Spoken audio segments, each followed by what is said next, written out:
C'est bon? Chers amis, il y a un an, avec le soutien de mes camarades du groupe France Insoumise, j'ai déposé une proposition de loi à l'Assemblée nationale pour en finir avec l'anomalie qui autorise certaines villes, comme Béziers, à organiser des séances de torture et d'exécution publique de taureaux. Alors c'était évidemment pas la première fois qu'il y avait ce genre de loi qui était déposée à l'Assemblée, mais c'était la première fois qu'une telle proposition de loi allait pouvoir être discutée et mise au vote, puisque mon groupe parlementaire avait choisi de l'inscrire à l'ordre du jour de sa niche parlementaire. C'est-à-dire, c'est la seule journée de l'année pendant laquelle un groupe de l'opposition peut proposer dans l'hémicycle des textes de son choix. Mais ici même, à Béziers, il y a un an, la députée Emmanuelle Ménard avait annoncé qu'elle ferait tout pour empêcher que cette loi soit votée, en faisant de l'obstruction parlementaire, c'est-à-dire en déposant des amendements bidons, n'ayant pour seul objet que de retarder les débats, puisque dans le cadre d'une niche parlementaire, tout se termine à minuit, et si le vote n'a pas eu lieu à cette heure-là, tant pis, on plie bagage, on passe à autre chose. Madame Ménard a tenu parole. Elle a même pu compter sur plusieurs autres députés pro-corrida qui ont déposé des amendements complètement farfelus, dans le seul but de ralentir les débats et d'empêcher le vote avant minuit. En tout, environ 800 amendements inutiles ont été déposés. La suite, vous la connaissez, constatant qu'on ne pourrait pas voter en temps et en heure, et bien notre groupe a décidé de retirer ce texte pour essayer de donner sa chance à un autre. Ce qui s'est passé ce jour-là, c'est une faillite de la démocratie. Quelques députés ont pris en otage l'Assemblée pour empêcher un vote attendu par l'écrasante majorité des Français. Le président de la République lui-même, au mépris de la séparation des pouvoirs, a pris position la veille du vote qui aurait dû avoir lieu à l'Assemblée pour expliquer que la corrida ne serait pas abolie dans ce pays. Comme si tout ça s'était déjà plié, comme si toutes les consignes avaient été passées auprès de députés de la majorité relative pour qu'ils s'abstiennent de voter en faveur de l'abolition. Eh bien, ces pratiques sont inacceptables. La démocratie, vous l'avez constaté, elle est souvent piétinée, et de plus en plus par ceux qui nous gouvernent. On l'a tous expérimenté au moment de la réforme des retraites. Nous le constatons à l'Assemblée tous les jours, nous députés, qui nous voyons imposer des 49.3 à répétition en lieu et place du vote qui risquerait de mettre la majorité relative en minorité. Pourtant, en tant que représentants des citoyennes et des citoyens, nous avons le devoir de mettre la loi en conformité avec la volonté populaire. C'est le principe de la démocratie représentative.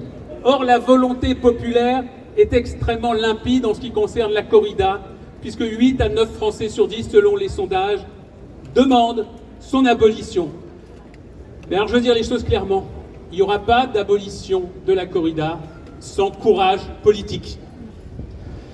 Le groupe de la France Insoumise, auquel est allié mon parti, la Révolution écologique pour le vivant, a pris ses responsabilités en tentant de présenter une proposition de loi pour abolir la corrida dans sa niche parlementaire. Mais les autres, il faut que d'autres groupes parlementaires s'emparent du sujet. Il faut qu'ils utilisent aussi leur niche pour tenter d'obtenir un vote qui ne serait que légitime. Et à ce propos, je voudrais m'adresser à mes amis socialistes et communistes de la NUPES. Je leur demande de sortir de l'ambiguïté sur la corrida. Je leur demande de soutenir les initiatives politiques qui visent à son abolition. Parce qu'un mouvement politique qui se bat contre les injustices ne peut cautionner l'une des plus évidentes d'entre elles au simple motif qu'elle s'abat sur des individus non humains. Le combat pour les droits des animaux, initié en France il y a près de 2 siècles par des personnalités comme Hugo Zola ou Victor Schœlcher, n'est pas un combat accessoire, c'est pas un combat facultatif. C'est un combat qui est au cœur de tout projet politique progressiste. La cruauté et la violence ne sont pas moins graves lorsqu'elles se choisissent pour victime un animal qui n'est pas un être humain. Aucun progressiste ne peut tolérer qu'un être sensible soit charcuté et assassiné sous les applaudissements d'une foule livrée à ses instincts les plus problématiques. C'est pourquoi j'affirme que toute la NUPES aujourd'hui devrait réclamer de manière unanime la fin de la corrida, cette pratique d'un autre âge qui nous déshonore. Ouais!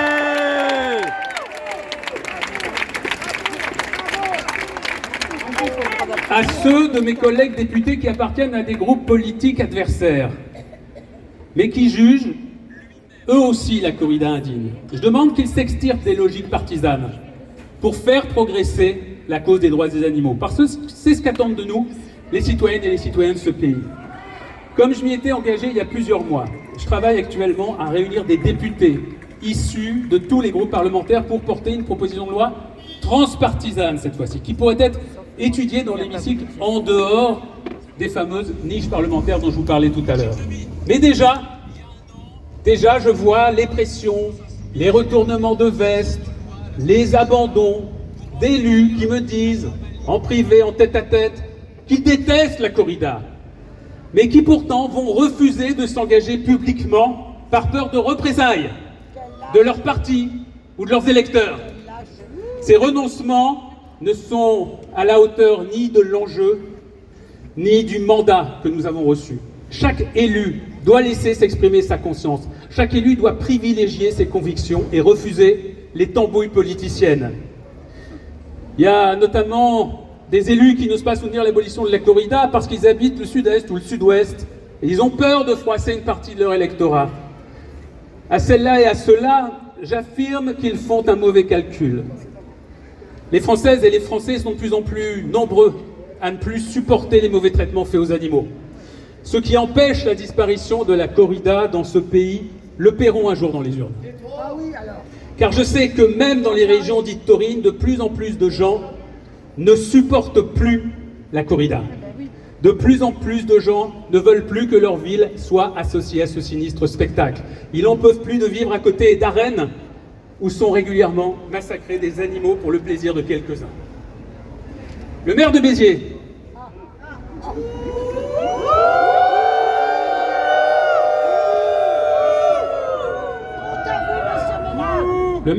tout en finesse et en élégance, nous insulte régulièrement. Il y a quelques jours, dans une interview à un journal régional, il nous exhortait à, je cite, « arrêter de l'emmerder ».